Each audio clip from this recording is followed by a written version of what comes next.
د ننني غونډې صدر صاحب، د پښتنو قامي شاعر رحمت شاه سایل صاحب له به زه د هغه په دې شعرونو مایک ته د راتلو بلنه ورکوم، خو تاسو ټولو ته به خواست کوم چې زه کله په هغې کې پښتون یم او پښتون یم وایم، تاسو ټول به راسره وایي چې پښتون یم پښتون یم. څوک دې چاته نه وایي،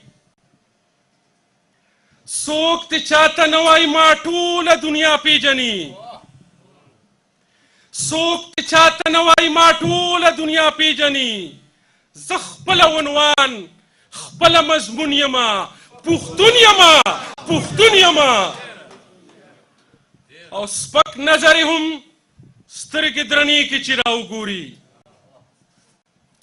سپک نظر هم سترګې درنې کې چې راوګوري. زه خدای زیږولی داسې دروند یمه، پښتون یمه پښتون یمه. مونږ سندرې نه وایو محبوبې د پردو سترګو، مونږ سندرې نه وایو محبوبې د پردو سترګو. زه د پښتنو سترګو مجنون یمه، پښتون یمه پښتون یمه.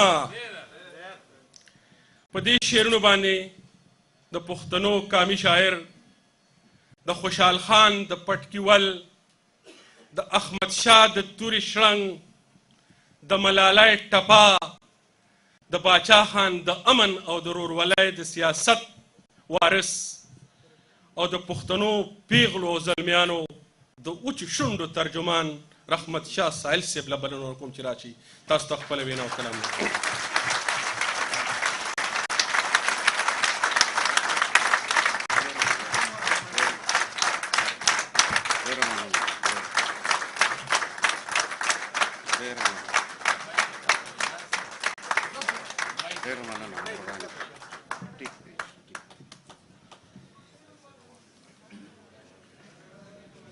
أعوذ بالله من الشيطان الرجيم بسم الله الرحمن الرحيم